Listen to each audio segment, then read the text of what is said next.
Assalamualaikum warahmatullahi wabarakatuh. Di sini saya akan menjelaskan tentang laporan yang saya buat, yaitu dengan menggunakan Content Management System atau CMS WordPress. Di sini saya menggunakan website.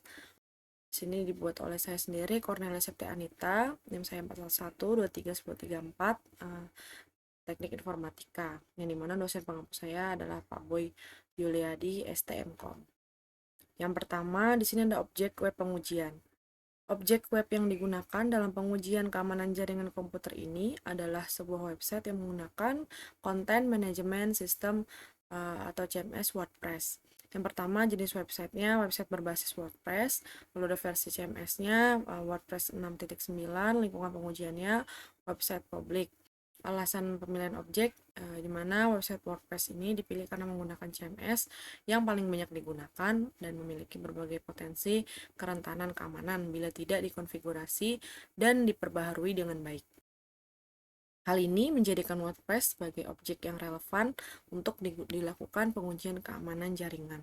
Yang kedua ada laporan vulnerability scanning. Di sini saya menggunakan tadi pre-check connection atau ping test yang dilakukan untuk memastikan bahwa website target dapat diakses dengan baik melalui jaringan sebelum dilakukan proses pengujian keamanan lebih lanjut. Pengujian dilakukan menggunakan perintah ping untuk mengecek ketersediaan server. Di sini ada hasil pengujiannya, di mana server target merespon permintaan ping dengan baik tanpa packet loss, sehingga pengujian dapat dilakukan ke tahap berikutnya.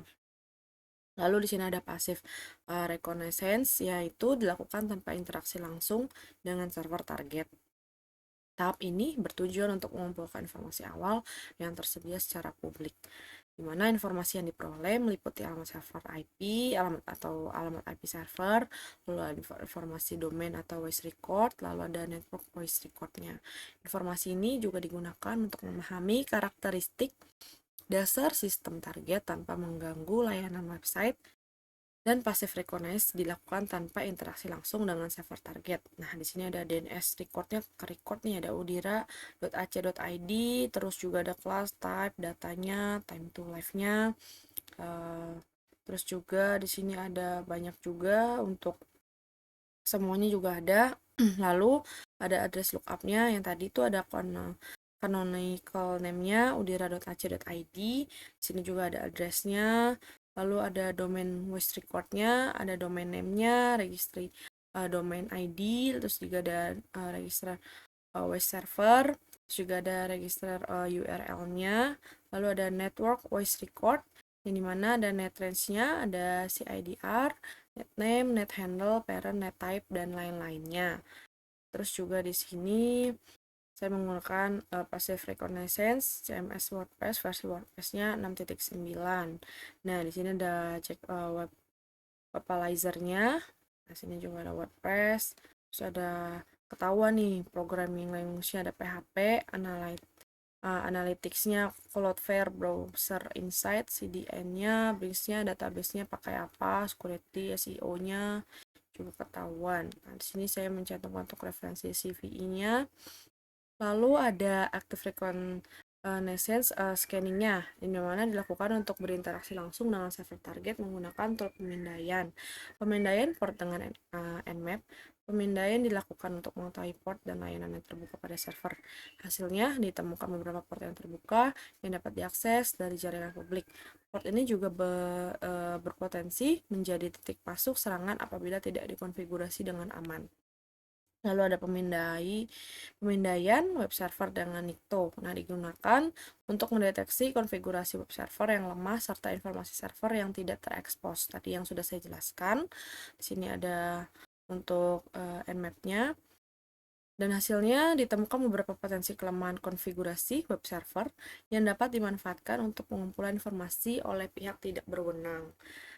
Selanjutnya ada laporan penetration testing-nya, dilakukan untuk membuktikan bahwa kerentanan yang ditemukan pada tahap vulnerability scanning yang berpotensi dapat dimanfaatkan tanpa melakukan serangan destruktifnya.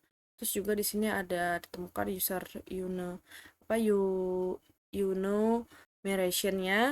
Dari hasil pengujian ditemukan bahwa username administrator administrator dapat teridentifikasi secara publik.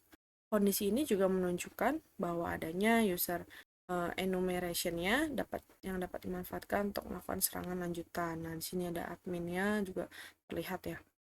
Nah, di sini sudah terlihat nih adminnya, terus config by-nya, terus juga di sini terlihat font by-nya, segala macamnya, terus juga ada direktorinya enumeration. Pengujian dilakukan untuk mengetahui direktori penting dalam WordPress seperti WP main, WP content, dan WP includes-nya. Beberapa direktori juga dapat diakses tanpa autentifikasi sehingga struktur website dapat diketahui oleh pihak tidak berwenang.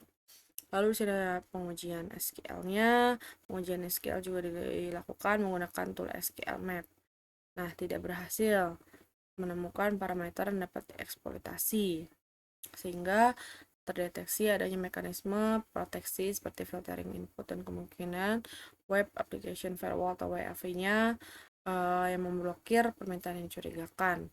Lalu di sini ada soal keempatnya, ada bukti celah keamanan dapat disusupi. Nah, bukti celahnya dapat disusupi dapat ditunjukkan melalui proof of concept atau POC yang aman dan tidak merusak sistem.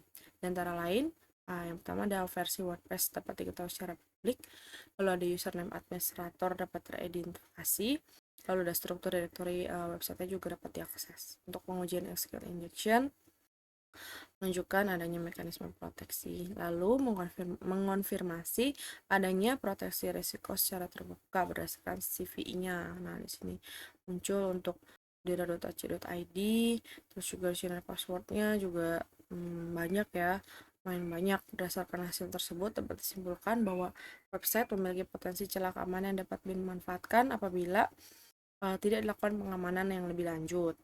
Untuk yang selanjutnya, soal yang kelima yaitu solusi untuk menutup celah keamanan. Menurut saya, beberapa solusi yang dapat diterapkan untuk meningkatkan keamanan website yaitu diantara lain, yang pertama melakukan update WordPress ke versi terbaru, lalu mengganti username default administratornya, lalu mengaktifkan proteksi login atau limit login item dan captcha-nya ya. Biasanya kan suka ada tuh captcha-nya tuh. Terus juga menggunakan web application firewall atau WAF, lalu menonaktifkan informasi versi WordPress yang terekspos. Lalu yang terakhir melakukan hardening konfigurasi web server. Nah, sekian untuk presentasi dari laporan yang saya buat. Kurang lebihnya mohon maaf. Wassalamualaikum warahmatullahi wabarakatuh.